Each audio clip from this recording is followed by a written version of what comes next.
It is, it's me, it's TRG, the Ramblin Gambler, and this is my Casino Kombat podcast.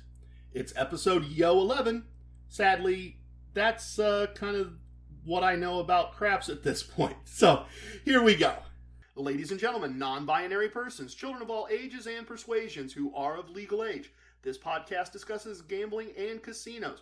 Gambling is a morally questionable life choice. Do not gamble with money you cannot afford to lose. Do not gamble with money you need to pay your bills. My past performances are not indicative of anyone's future results, including my own. If you have a gambling problem, contact your local problem gambling hotline. If you do not know the phone number for your local problem gambling hotline, send an email to help@casinocombat.com. We will find that phone number. We will make sure you have that phone number. Everything I'm going to share with you in this podcast is based in fact. Names and dates have been altered to protect the innocent and the guilty. Minor items unrelated to outcomes may be omitted in the interest of brevity and clarity. There, all done. I've had some feedback that my first rundown of progressive and regressive wagering concepts as part of a complete wagering strategy was good, but a bit complicated and moved fairly quickly for some people. So while I'm not going to do an actual questions segment today, I am going to do that core concept again, with more focus on the ideas and less focus on the examples. I've got a very important casino wisdom for you today, a quick travel segment that shows it isn't all sunshine and roses, and we will finish with a VIP lounge story about meeting and eventually finding a casino ally who is the father of a pro wrestling and television star. Next, core concepts.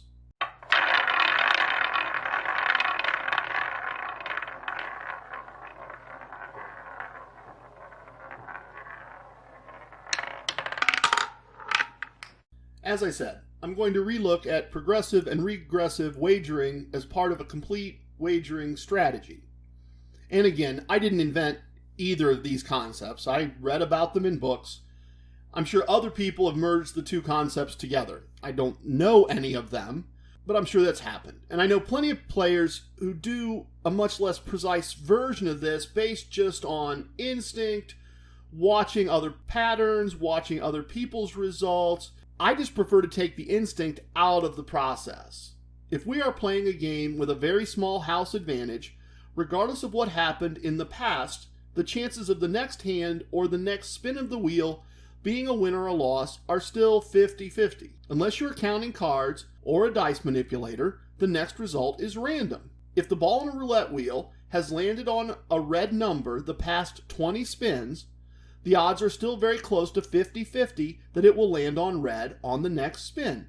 And the only reason it's not 50-50 is because there's always one or two green zeros that kind of skew the odds away from truly 50-50 to create a house advantage. In the previous episode where I discussed this, I shared stories of both progressive and regressive wagering going off the rails in my own life during my own testing. And for some people that wouldn't matter. It would just be, well, that's the nature of the game. I'm gambling. These things happen. Sometimes it just becomes truly a mess and I get crushed really bad. And that's a choice. It is. I'm not, that's the choice they want to make. That's fine. But it wasn't a choice I was willing to make. I just wasn't going to accept the idea that, oh, well, sometimes things go wrong and you've got to go re-earn most of a bankroll to even try again. I just didn't see how that was going to work for me. So I decided to take both concepts and create something that was a combination, a merging of the two.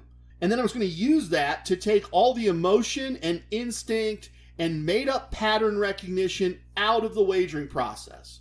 And I decided that the process needed, again, in air quotes, exit ramps to get me out of the table or out of the building if things were going to go too far in either direction.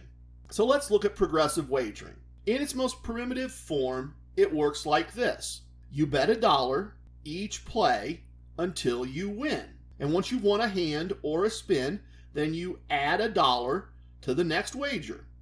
And clearly, it could be 5 or 10 or 50 or 100 or 1,000 or 5,000, and that does not matter. But for the sake of illustration, you win that $1 wager, and then you add another $1 to the wager. And you keep doing that until you lose.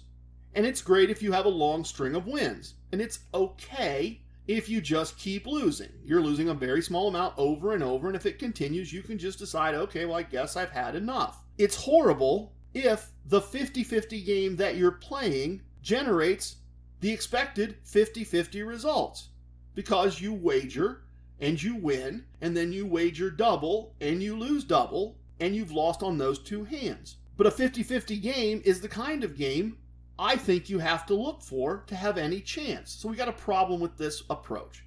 Now in blackjack, there's also another significant negative to consider. One of the great things about blackjack is that splits and or doubles give you additional opportunities when the house is at a disadvantage. When you make those plays, you are taking additional risk.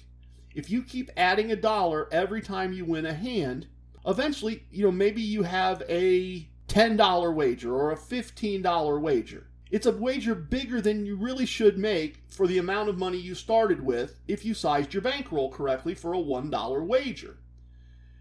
So you get in that situation and you should be making a double or a split followed by a double or whatever the strategy chart calls for, and suddenly that wager that was really too big is now 2 or 3 wagers that are really too big. And if you win after doing that, it is glorious. It is wonderful. The dealer is stacking up those chips and you've had that great win. But if you don't win, you have just crushed your bankroll. And that's fine if you're the type of person that has plenty of money, doesn't care about losing, and is just happy to have fun. Then you'll just go to the ATM or go to your bank or whatever you happen to do, and you'll just get more money and you'll continue playing. But I want to protect the bankroll, grow the bankroll, take profits out of the bankroll, and still have the bankroll available when I want to do the whole thing again.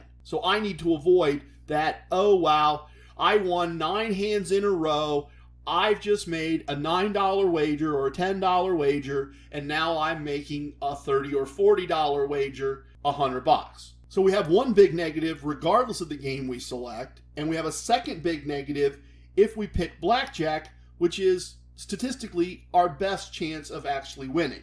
So let's consider regressive wagering. The idea here with a regressive wager approach is that if you lose a wager, the next wager should be double. And if you lose that, you double again. And eventually, when you have a win, you will have all of your original money back plus the amount of the original wager as a profit. And this strategy works. There is zero question. Run it on paper, write it all down, insert the win anytime you want, and as long as you've done the basic math correctly, you will see that there's one more unit, one more of the first wager in the bankroll as a profit. There is no question that it works. If you have plenty of money in relationship to the wager, and if you have nerves of steel, because with several losses in a row, 4 or 5, that next bet quickly starts to get large, and the amount you've lost previous to it starts to get large. So that's one problem with just using only this approach. The other problem is that the house knows this system works. And that's why they've set up table minimums and table maximums, and those maximums are set low enough that a martingale player will quickly reach the point where they've hit the limit of the table, even if they have the money and the internal courage, if that's the right word, to play the system out all the way to its end. Quick story, and then one additional negative observation about a martingale betting strategy. Sometimes when casinos open in a new area, mistakes are made by a team that is just becoming professionals with regards to running a casino. Several years ago, I was around a casino just as it was opening, first few weeks or first month, and the baccarat table had a really big spread between the minimum and the maximum, just out of the ordinary, something like $5 minimum but a $50,000 maximum, and that's really not normal. A normal range would be like $5 to $1,500. I commented on this, and the floor person said that they were allowing players that couldn't get a seat to make wagers on top of other players' wagers to give more people a chance to play. And in a baccarat table, this makes sense. There's no things that the player has to decide. So if I put my money on top of yours, I'm not stuck with a bad decision you might make. The rules of the game make all the decisions. The players have no choices. So I can be 3 people behind you where you're sitting at your chair, and I can add my $5 wager to your $100 wager, and neither of us is taking any more or any less risk. Anyway, sorry, off track. So my thought at the time was, this is a table you could martingale if you had the right bank and you were willing to take the risk. And in a few weeks, the limits at the table were drastically different. They had become much more what I would expect to see, a much tighter range of what was acceptable. The minimum had gone up, and the maximum had come way, way, way, way, way down. Now, I never was fully able to confirm this and 100% know this is true, but I had several people indicate to me that a couple of syndicates of players developed fairly quickly and started martingaling the table. They pooled their money, they made it a big enough amount that they could use that wide spread of bets and make a martingale work effectively. Great minds think alike, I guess. Final item on regressive wagering. It has problems with doubling and splitting in blackjack in 2 ways. First, to do a martingale correctly, if you double or split and lose, you lost double your wager, so the next wager should be 4 times the amount of the wager you just made, and that you just lost 2 of. And at the beginning, that's not that big a deal, right? You don't care. You bet $1, you split, you doubled, you lost $3. But where you were expecting to, if you lost $1, the next bet was going to be $2, now the next bet is $6. And if you lost that, your next bet is $12. Or if you're doing $10, your next bet is $120, and you've already lost $110. So the other problem is, much like what we saw with progressive wagering, you're pressing your bet every time you lose. You're doubling every time you lose. You're doubling every time you lose. Now you've got that larger bet out there, and you need to split it and or double it. And if you lose the hand, the damage is larger than perhaps your bankroll can handle. And if it's not, the next bet probably is, because you now have already doubled and doubled and doubled and doubled the amount of your bet, and now bet 3 times. And so now you've got to do 3 times 2, and you're doing all of that to win $1 or $10.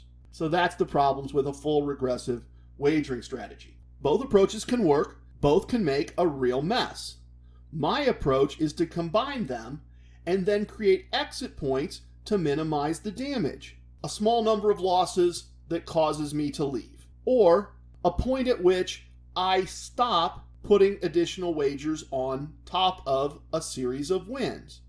And I don't go up by a whole unit when I win, so that I'm keeping some of my profits, and I don't start pushing up progressively until I've put 2 wins in a row in my profit part. So there are multiple ways that you can control both ends of this so that they don't get out of hand for you, that you get out of the gambling strategy and or out of the table or out of the building. I attended a race car driving boot camp once, and this had nothing to do with casinos at all, but it does create a really interesting illustration of what I feel a gambling wagering strategy needs to do.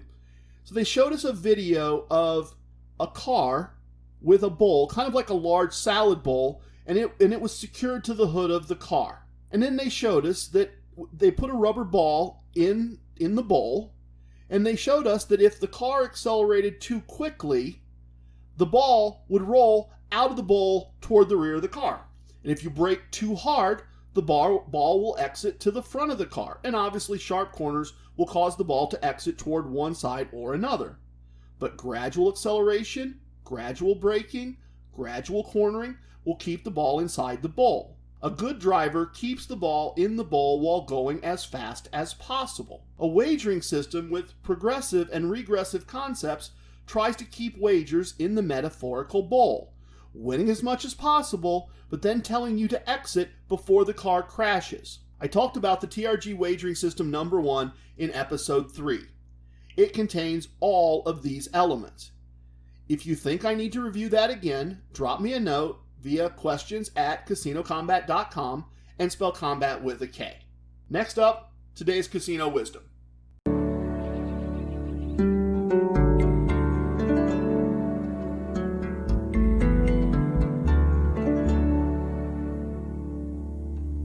Today we are going to discuss casino wisdom number 35. You should want the win more than the action.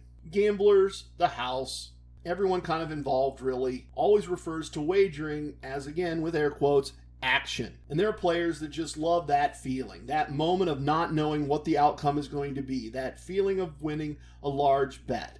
They like having money at risk more than they like winning. They enjoy that so much that it is their motivation for gambling. And I'm not judging. I'm not. Some people climb mountains or jump out of planes for the same reason. For me personally, I enjoy winning. Just winning. Now, sitting at a table and winning ever-increasing amounts of money is very, very fun. And I enjoy it every time it happens. But it is the profit I enjoy most of the winning, not the process. So I try to make a reasonable profit as often as possible. Where I see this go wrong for people is mostly when they're winning. They lose a few times, they have a nice win in front of them compared to when they started, a win that if someone had been standing at the door as they came in and said, "Here, I'll give you this money if you just leave and don't gamble," they probably would have gone, "Oh, okay, sure, that's great. I'll come back a different day and gamble." But in the game, in the moment, they want the action. They want to be gambling. And they want that more than they want the profit that's right there. So instead of stepping back, they want to play. And a portion of their brain, and mine too, is going, "We lost a couple bets. Let's get that money back. And it's fun. Let's do it. Come on. It's fun." It's all true, and I want the win to continue as long as possible, and I want it to be as large as possible. But I want to win more than I want to play. I want the profit more than I want the action. So for me, I try for a small, doable win. And when that happens, when I've got that win in front of me, and in my decision-making process, I love that win. That is my win, and I love it, and I care about it, and I want to keep it. Now, I got to risk some of it because my win could get bigger, and I would love it even more, and I would want to keep it even more. So I've got to play a little, right? I got to play a little more, but I also got to leave with a profit. And that caring about the win more than I care about the action lets me start to make decisions. If I lose one or two hands, I'm thinking about how much I love that win and how much I want that win to come home with me and how much I want that win to be part of my life. And if I lose another hand, then I'm keeping the rest of that 250. And I'm leaving with a win, and a win that I cared about more than I cared about playing. See, I can play blackjack almost any time. Anytime I want, I can play blackjack. But I can't always win. Some days I'm going to lose. I want that to be as small as possible, and I want to have it backed up by lots of wins that I accomplished and fell in love with more than I fell in love with actually playing blackjack. The next segment is the travel segment.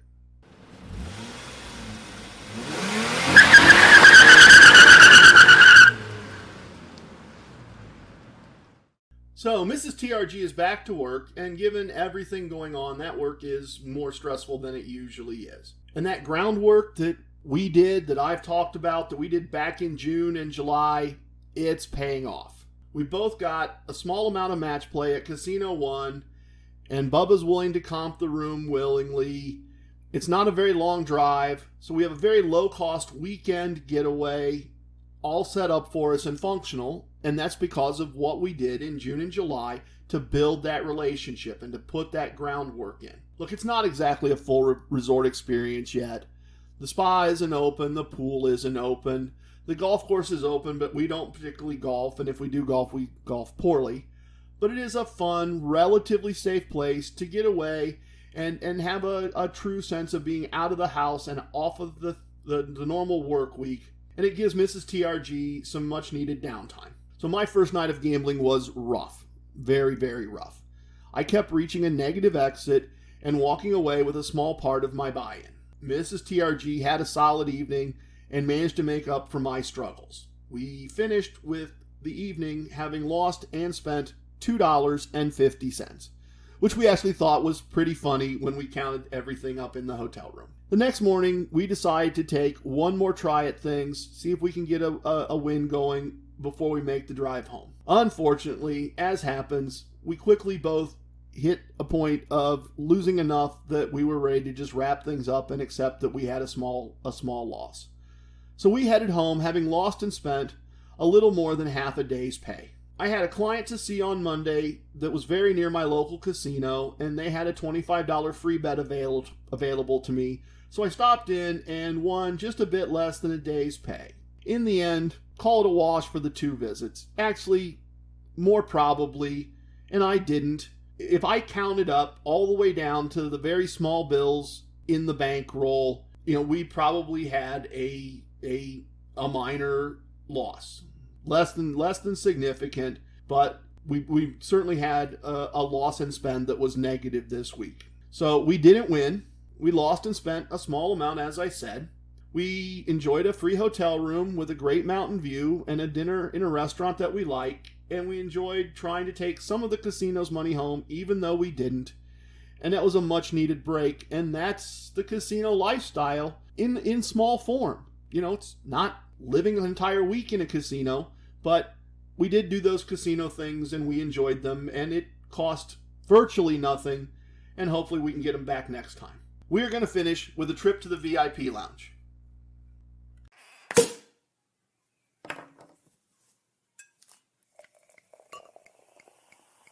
Oh, a little bit of the bubbly. I am hosting back in the Casino Kombat VIP Lounge today, so help yourself to anything you like, including our artisanal pop and local handcrafted sodas. I've got a fun story today, or at least I think it's fun, but I did want to say that I enjoy casino stories, and I know mine are special to me, but I also know they're not unique. I know lots of other people that have their own stories that are as or more interesting than mine, and I love hearing those. Other than just the fun of sharing, my hope is that VIP lounge stories, even ones that don't specifically teach something, show you what casino normal looks like for just your average guy doing very average casino things. If you spend time in and around casinos, you will have your own stories to share, and I'd love to hear them. So anyway, years ago when my sons were younger, they were involved in amateur wrestling. And one afternoon, I'm playing blackjack at my local casino and talking with a floor person about his son's wrestling results over the weekend. Another man at the table, who I've come to know as Proud Papa, leans over and says, "My son wrestles too." And so we, of course, go, "Oh, hey, how old's your son and what school does he wrestle for?" And he gets this big grin on his face and says, "He's older. He's in the WWE. My son is," and he tells us who his son is. And so we all have a laugh over that. And over time, I run into him, multiple times, and we talk about our very different wrestlers, and we swap gambling stories over drinks. He appeared on several TV shows with his son, and we would play cards, and we'd talk about how that experience was for him or how things went. And the crazy part is that anytime we play together, we both seem to have nice winning days. And we have a lot of fun. So we often make a point of playing together if we both happen to be in the building and run into each other. He's a great casino ally. He's a fun guy to hang out with. And it's always fun to see a casino ally or his son on TV. I have spoken. Everything you heard here is true from a certain point of view. It's time for leaving, and I hope you understand I was born a Ramblin' man. If you have questions, send them to questions@casinocombat.com. If you have techniques to share, send them to whatido@casinocombat.com. Don't forget, we spell combat with a K. Love it, hate it, it doesn't matter. Please share with your family and friends. Goodbye, everyone.